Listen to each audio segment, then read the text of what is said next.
Surrounded by boundless acres of Texas farmland in the state's central region sits the isolated city of West. Now a small farming community, West was once a prosperous railroad town.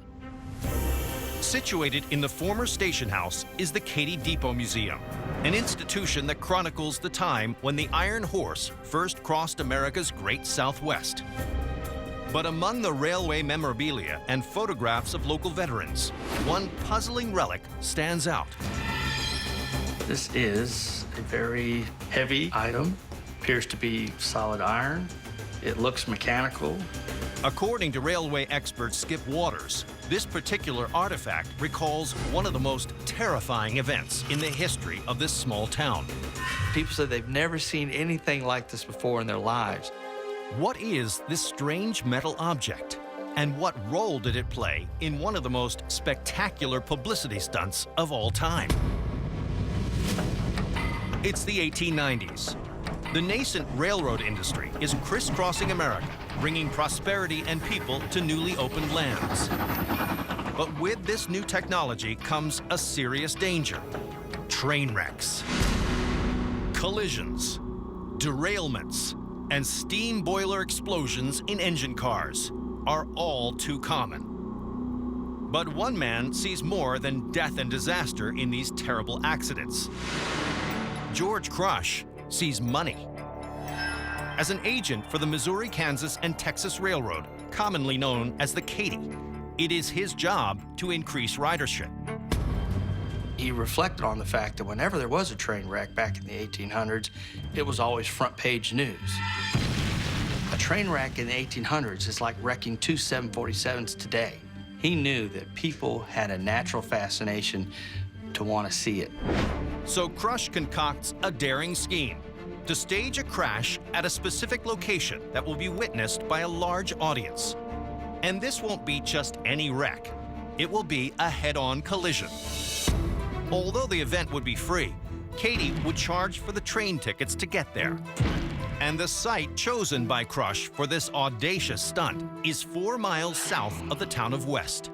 He picked an area that ended up being a natural amphitheater. It was kind of like a valley with gradually rolling up hills, and everybody would have a good view. This temporary location is named Crush, after George himself.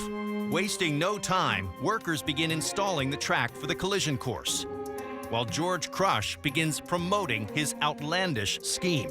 He started telling the story in the local newspapers. It actually got nationwide attention. Most importantly, Crush oversees rigorous tests on the trains, consulting with several engineers and mechanics. The idea was when Crush gave the signal, both crews would fire up the engines. At some point, they're going to jump off, and the two trains would be released, speeding together to have a collision. Crush believes that the trains will hit each other head-on and make a huge inverted V of twisted metal over the tracks at the site of the impact. Safety was one of Crush's big concerns.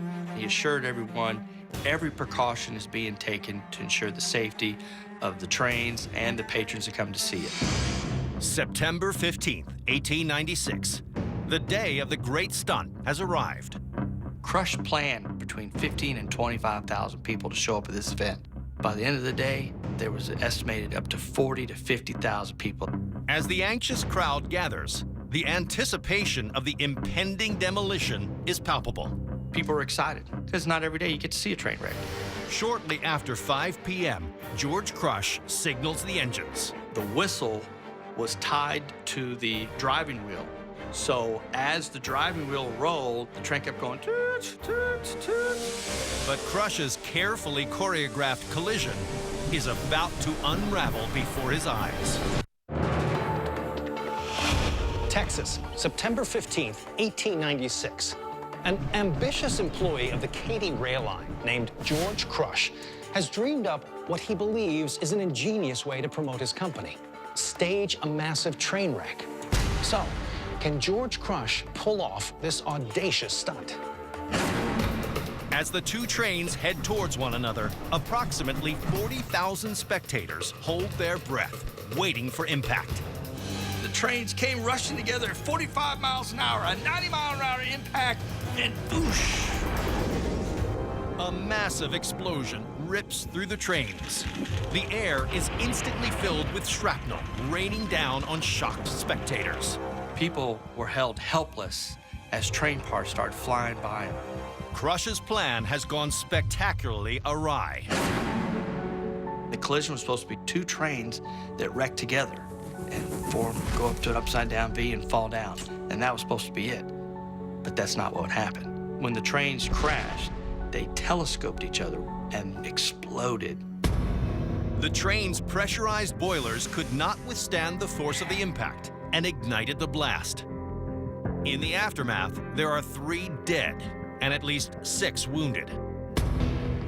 But in spite of the injuries to their fellow spectators, those left unscathed have an astounding reaction to the catastrophic wreck.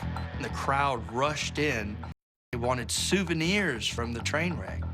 And one such memento, an unidentified train part, is now preserved at the Katy Depot Museum in West. Although the audacious publicity stunt ends in tragedy, George Crush does in fact receive the attention and revenue he promised the Katy Railroad. And noting his success, other promoters soon follow suit. Train wrecks went on to be a popular stunt at state fairs and expositions across the country. Aging locomotives are employed to provide entertainment for throngs willing to pay to witness such a calamity. But nothing has ever been compared to the crash at Crush. And today, this solid piece of shrapnel at the Katy Depot Museum in the town of West, Texas, serves as a visceral reminder of that fateful day.